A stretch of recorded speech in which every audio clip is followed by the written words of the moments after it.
I'm gonna go over how to do one particular split using a queen excluder. People have asked, well, how do you do a split?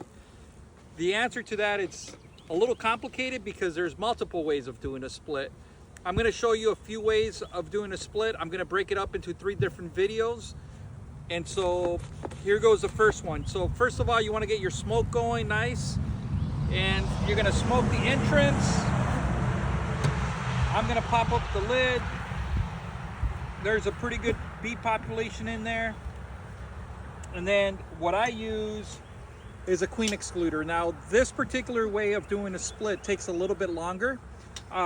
Takes about 4 to 5 days depending on your level of being able to see the eggs or larvae. Eggs are a little bit harder to see, so I usually wait for the larvae, which is about 4 days after the egg hatches into a larvae. But the easiest way to do it would be take your lid off.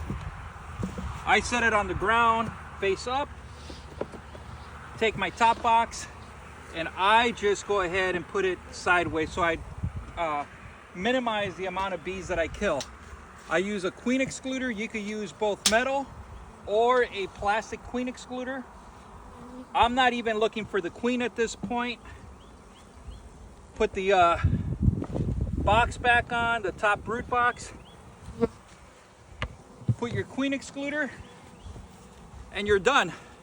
So then what I would do is, because my eyes are not the best anymore and I don't wear glasses while I'm working out here, I usually wait for 5 days and then I come and see where the queen is laying. So if I captured the queen and she's up in the top brood box, then there's gonna be eggs and brand new larvae up here.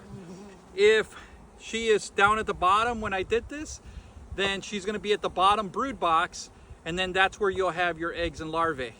So wherever the queen is at, you just isolated her by putting that queen excluder to make it easier for you to be able to tell where she's at. So this way is easier for, like a beginner, for example. Like when I first started, it was hard for me to find the queen unless she was marked. Not everybody has marked queens. This would be the easiest way to do it. All right, so doing the split this way with the queen excluder, 4 to 5 days later, you're gonna come, take the cover off, open up or remove a couple frames from the top brood box and see if you have any eggs or larvae in there that have just been laid within the last few days. If there isn't, what you're gonna go ahead and do is set that brood box down on the ground on top of the cover, and then you're gonna start going, same process, pulling out frames. Be careful because you don't want to roll your queen, but you're gonna start pulling those frames and seeing if there's any eggs or larvae in there. Once you determine where the new egg and larvae is at, that's how you determine where your queen is at, top or bottom brood box.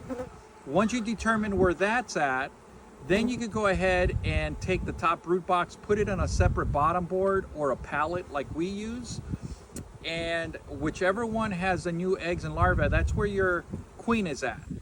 So you're gonna introduce the new queen, whether it's a virgin or a mated queen or even a queen cell.